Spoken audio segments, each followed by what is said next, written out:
नमस्कार, the world tonight में आपका स्वागत है। मैं हूं अंकित वर्मा। भारत के दौरे पर आए चीनी विदेश मंत्री वांग यी ने आज प्रधानमंत्री नरेंद्र मोदी और राष्ट्रपति प्रणब मुखर्जी से मुलाकात की। चीनी विदेश मंत्री ने मुलाकात से यह संदेश दिया कि चीन भारत के नए नेतृत्व के साथ रिश्तों को लेकर गंभीर है। साथ ही उन्होंने प्रधानमंत्री नरेंद्र मोदी को चीन आने का न्योता भी दिया। भारतीय विदेश मंत्री सुषमा स्वराज से मुलाकात के एक दिन बाद चीनी विदेश मंत्री वांग यी ने सोमवार को प्रधानमंत्री नरेंद्र मोदी से मुलाकात की। प्रधानमंत्री बनने के बाद नरेंद्र मोदी की किसी भी चीनी नेता से ये पहली मुलाकात थी, इसलिए दोनों देशों के लिए इस मुलाकात के कई मायने थे। बेहतर माहौल में गर्मजोशी के साथ हुई इस बैठक में द्विपक्षीय मुद्दों पर बात हुई। साथ ही दोनों नेताओं ने भारत और चीन के बीच आपसी कारोबार में संतुलन बनाने पर भी जोर दिया। इससे पहले रविवार को वांग यी ने विदेश मंत्री सुषमा स्वराज से मुलाकात की थी, जिसे भारतीय विदेश मंत्रालय ने अच्छी शुरुआत बताया था। सुषमा स्वराज के साथ मुलाकात के दौरान जिन मुद्दों पर बात हुई थी, उनमें कैलाश मानसरोवर यात्रा में भारत ने नए रूट और यात्रियों की संख्या बढ़ाने के मसले पर बात की। इसके अलावा आतंकवाद पर भारत के रुख की चीन के नेता ने तारीफ की। दोनों देशों के बीच सीमा विवाद का मसला भी उठा, जबकि सुषमा स्वराज ने स्टेपल वीजा का मुद्दा भी चीन के सामने उठाया। साथ ही दोनों देश इस बात को लेकर भी सहमत हुए कि साल भर में जितनी भी बार एक दूसरे से मुलाकात होगी, वो स्वस्थ और प्रगतिशील संबंधों के लिए बेहतर होगा। Perhaps for your purposes, I could try and summarize that there exist possibilities of at least. उन्होंने भारत और चीन के बीच कम से कम 6 आधिकारिक वार्ताओं की कोशिश के लिए कहा है। साल भर में ऐसा कैलेंडर बने कि इस साल ज्यादा से ज्यादा मुलाकातें हो सकें।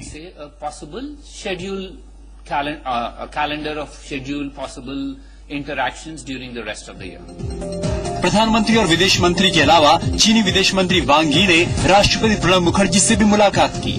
चीन भी नए दौर में भारत के साथ रिश्ते सुधारना चाहता है, क्योंकि चीन को इस समय पूर्वी चीन सागर में जापान से चुनौती मिल रही है। इसी तरह वियतनाम, फिलीपींस और दूसरे देशों के साथ भी चीन को समुद्र से जुड़े विवादों का सामना करना पड़ रहा है। जाहिर है, ऐसे में भारत के साथ बेहतर संबंधों के लिए आने वाले वक्त में चीन को सीमा पर घुसपैठ और अरुणाचल पर दावे के मुद्दे पर भी बात करनी होगी। ब्यूरो रिपोर्ट, जी मीडिया। वहीं मुलाकात के बाद चीन के विदेश मंत्री वांग यी ने पत्रकारों को संबोधित किया।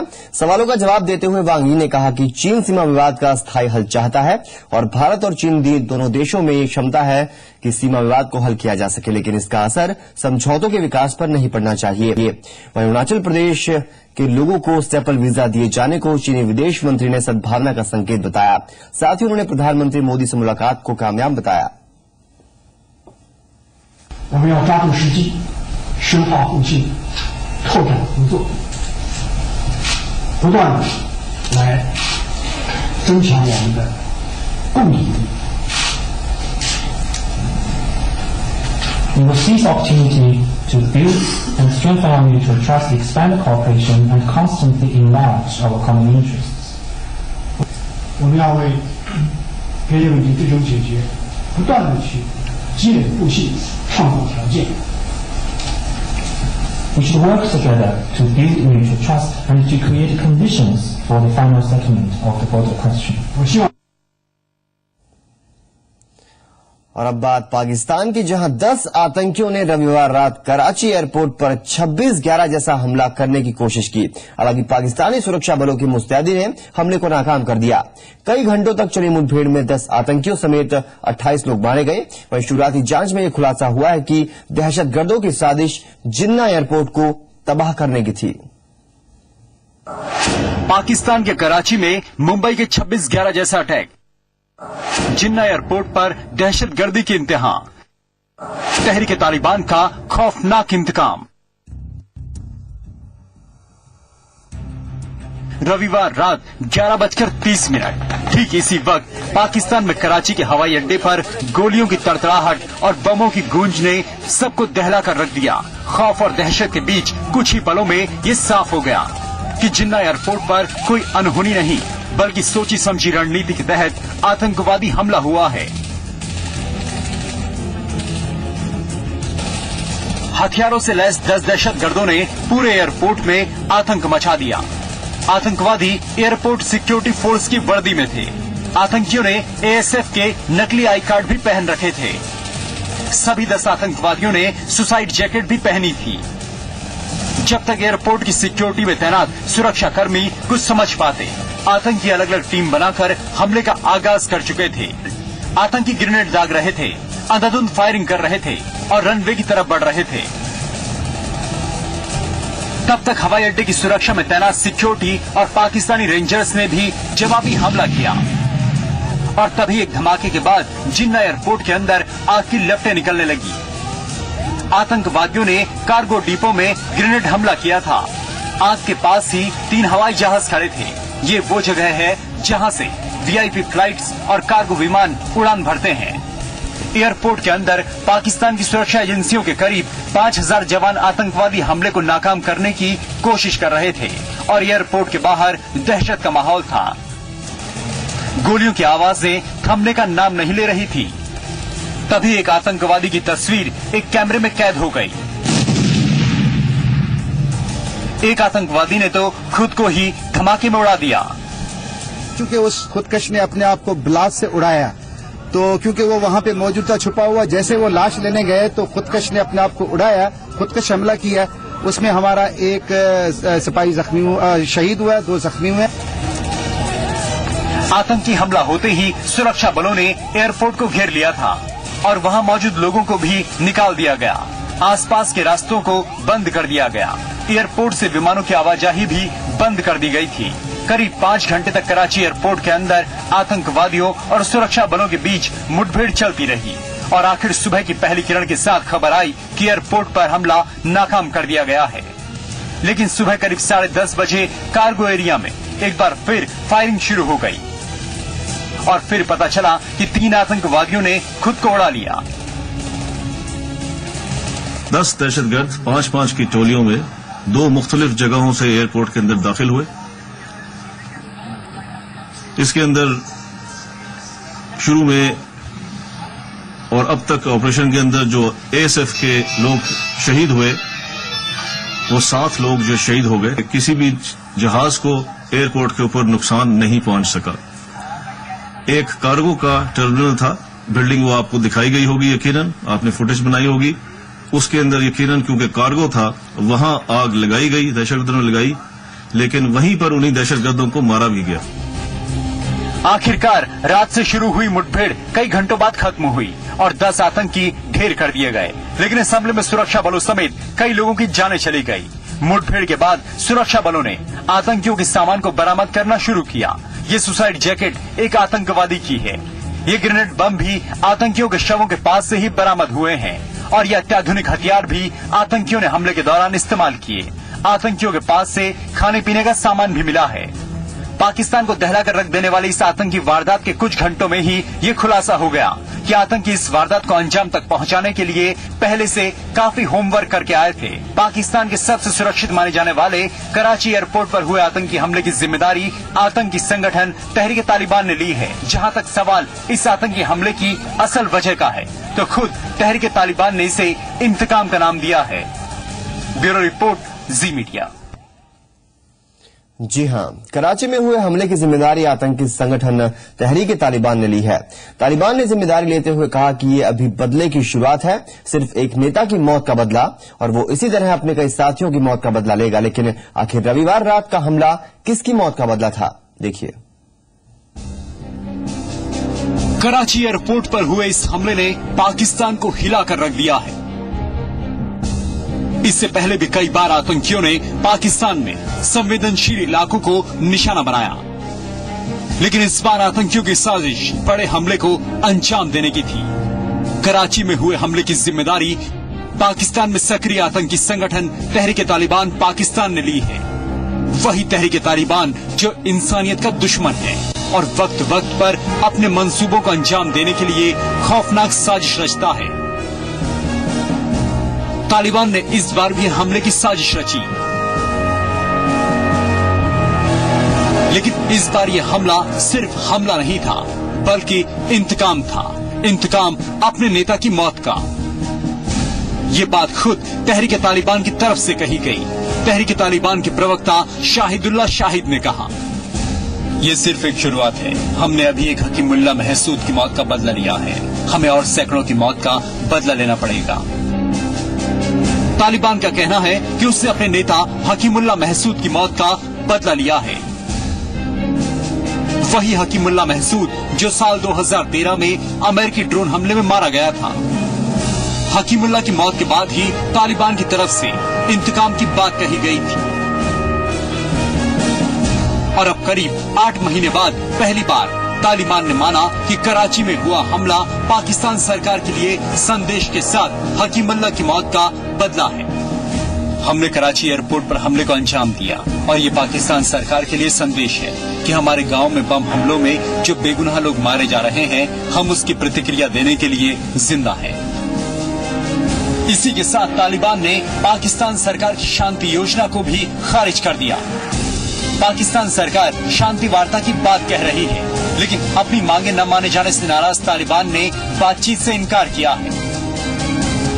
तालिबान की मांग है कि पाकिस्तान में शरिया कानून लागू हो, पश्चिमी शिक्षा पर पाबंदी लगे और सीमा पर जारी अमेरिकी ड्रोन हमले बंद हो। लेकिन अभी तक इन मुद्दों पर तालिबान को पाकिस्तान सरकार की तरफ से जवाब नहीं मिल पाया है।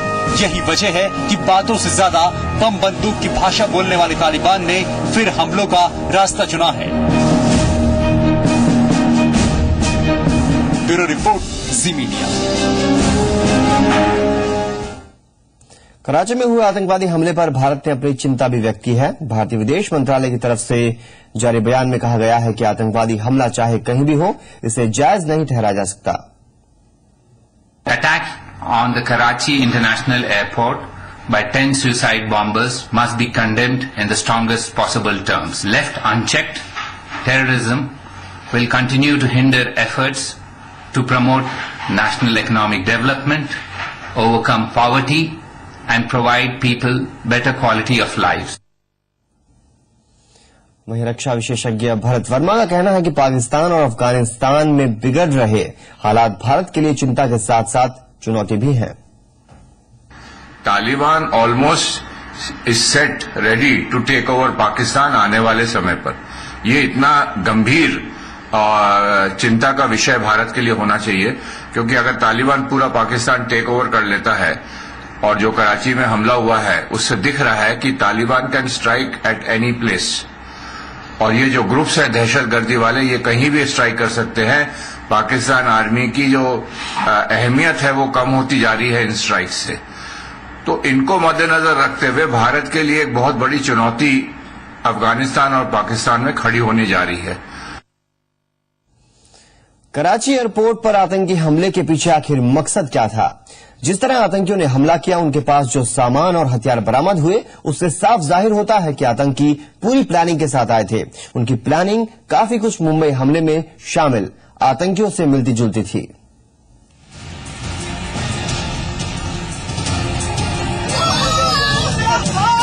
कराची एयरपोर्ट पर हमला करने वाले आतंकी पूरी प्लानिंग के साथ आए थे। आतंकियों को कराची एयरपोर्ट के चप्पे चप्पे की जानकारी थी। आतंकियों ने पहले से ही पूरे एयरपोर्ट की रेकी की हुई थी। इसका मतलब वो पहले भी कराची एयरपोर्ट में घूम चुके होंगे। ठीक मुंबई हमले की तरह आतंकी अपने कंधों पर बैग टांगे हुए थे। उनके हाथों में थैले थे जिसमें हैंड ग्रेनेड थे। आतंकियों से बरामद बैग में से खाने और पीने का सामान मिला है। इसका मतलब ये हुआ कि आतंकी एयरपोर्ट पर ज्यादा वक्त बिताकर ज्यादा से ज्यादा नुकसान पहुंचाना चाहते थे। इतना ही नहीं, आतंकी इस बार नई प्लानिंग के साथ आए थे। पहली बार आतंकियों के पास से पेट्रोल बम बरामद हुआ है। पेट्रोल बम में वो पहले आग लगाते थे, फिर उससे धुआं निकलता था और उसके बाद धमाका होता था। मारे गए सभी 10 आतंकियों में 3 की उम्र 20 से 25 साल की थी। पाकिस्तान के डीजी रेंजर्स के एक बयान ने पाकिस्तानी मीडिया में काफी हलचल भी पैदा की। पाकिस्तानी डीजी रेंजर्स के मुताबिक आतंकियों से बरामद हथियार दूसरे मुल्कों के बने हुए थे और ये आशंका जाहिर की गई है कि आतंकी प्लेन हाईजैक कर किसी बड़ी आतंकी वारदात को अंजाम तक पहुंचाने की फिराक में थे। ब्यूरो रिपोर्ट, जी मीडिया। ब्राजील का सबसे बड़ा शहर साओ पाउलो इन दिनों मेट्रो अव्यवस्था से जूझ रहा है। मेट्रो कर्मचारियों की अनिश्चितकालीन हड़ताल के कारण मेट्रो की रफ्तार पर ब्रेक लग गई है। तो गुरुवार से sao paulo के ज्यादातर मेट्रो स्टेशन बंद है, जिस वजह से जगह जगह ट्रैफिक जाम हो रहा है। दरअसल मेट्रो कर्मचारी अपनी तनख्वाह में 12% बढ़ोतरी की मांग कर रहे हैं, जबकि मेट्रो का संचालन करने वाली कंपनी ने कर्मचारियों के वेतन में 8% बढ़ोतरी की बात कही है। sao paulo के गवर्नर ने कहा कि जो हड़ताली कर्मचारी सोमवार को काम पर नहीं लौटेंगे उन्हें बर्खास्त कर दिया जाएगा। sao paulo में ही फीफा वर्ल्ड कप का ओपनिंग मैच खेला जाना है।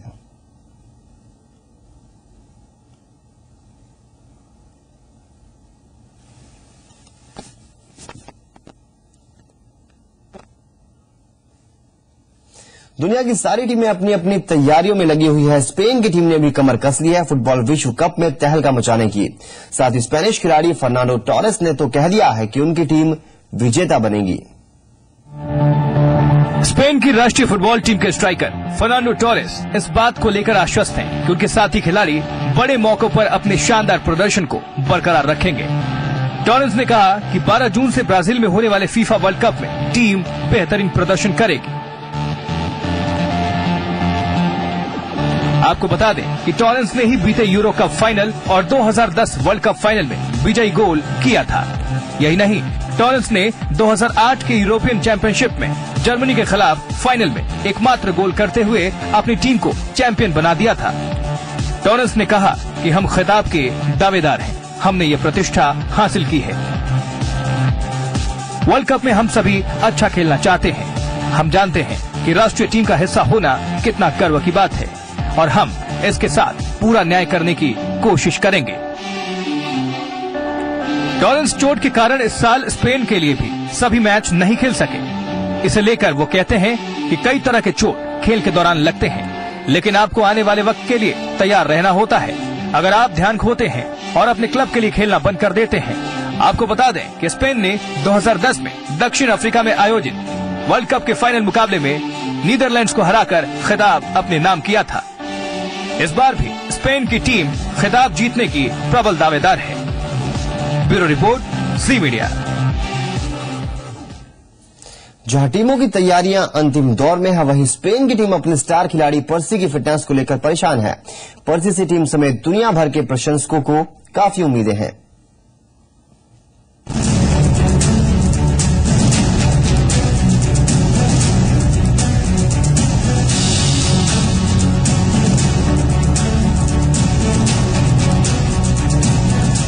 नीदरलैंड्स की राष्ट्रीय फुटबॉल टीम के स्ट्राइकर रॉबिन वैन पर्सी ने रियो में कई मेडिकल टेस्ट दिए हैं। फीफा वर्ल्ड कप के शुरू होने में अब सिर्फ 4 दिन रह गए हैं और पर्सी की फिटनेस को लेकर संदेह की स्थिति बरकरार है।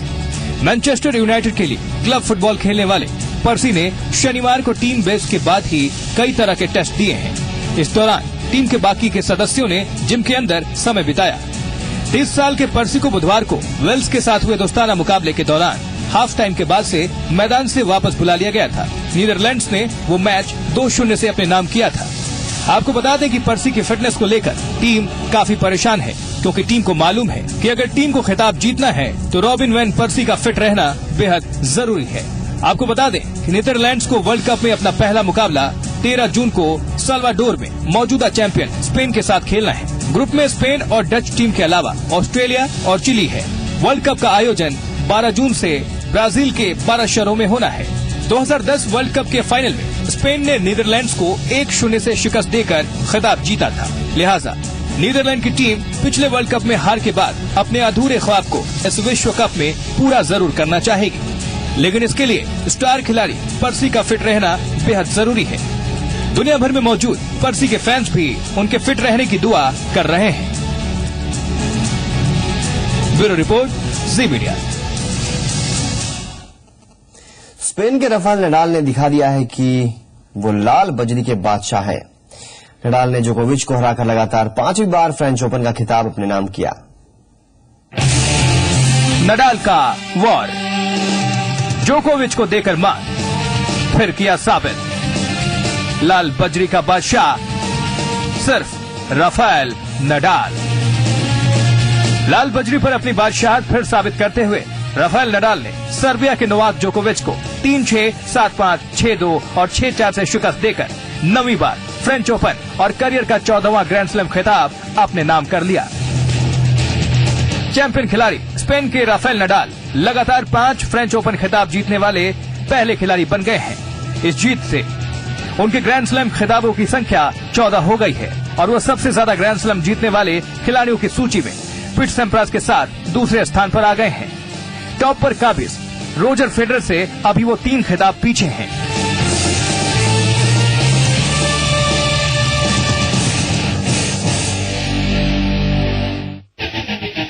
इस हार के साथ ही जोकोविच चारों ग्रैंड स्लैम जीतने वाले 8वें खिलाड़ी बनने से चूक गए।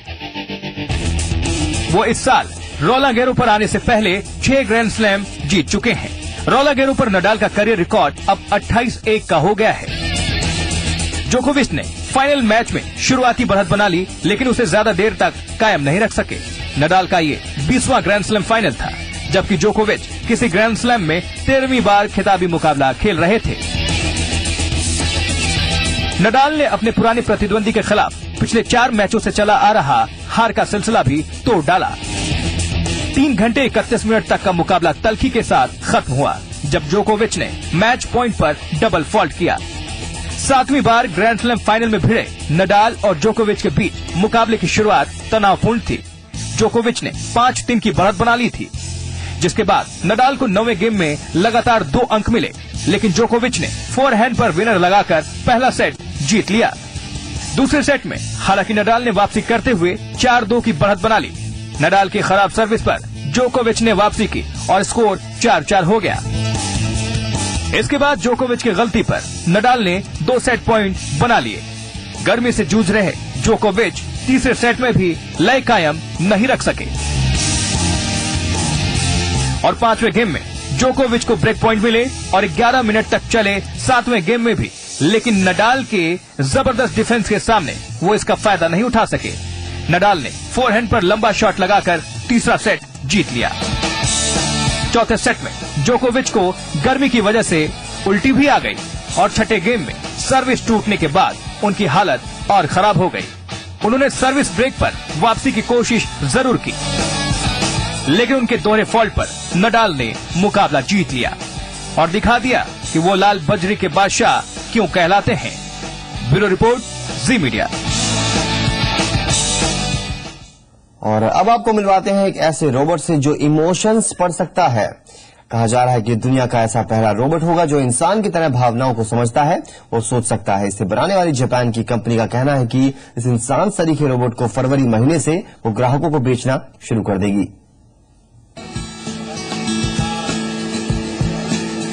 रोबोट जो इंसानों जैसा सोचता है, जो कॉम्प्लीमेंट्स देता है, जो बातूनी है और आपके घर आने को तैयार है।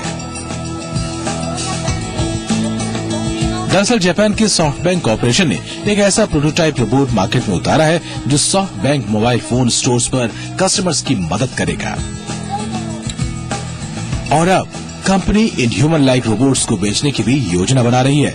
यानी पेपर नाम का ये बातूनी रोबोट आपके घर की शान बन सकता है। $1,900 अमेरिकी की कीमत वाला ये रोबोट पेपर भावनाओं को सीखने और समझने में सक्षम है। इसलिए baby seaters, nurses, emergency medical worker जैसे काम पेपर आसानी से कर सकता है। सॉफ्टबैंक प्रोजेक्ट लीडर हयाशी 2 सालों से इस टॉप सीक्रेट प्रोजेक्ट पर लगे हुए थे। रोबोट की बॉडी पर कुल 25 सेंसर्स लगे हुए हैं ताकि ये गलती से किसी को नुकसान न पहुंचाए। 6 घंटे की चार्जिंग पर पेपर 12 घंटे तक ऑपरेट किया जा सकता है। पेपर को जब सॉफ्टबैंक के सीईओ मासायोशी सन अपने साथ न्यूज कॉन्फ्रेंस में लाए तो पेपर का बातूनीपन यहाँ भी झलक गया। जापान में सरकार रोबोट्स को कंपनियों में काम के लिए इस्तेमाल करना चाहती है। यही वजह है कि यहाँ की ज्यादातर कंपनीज रोबोटिक्स में अपना हाथ आजमा रही हैं, ताकि ज्यादा से ज्यादा मानवीय काम रोबोटों के जरिए कराया जा सके। ब्यूरो रिपोर्ट, जी मीडिया।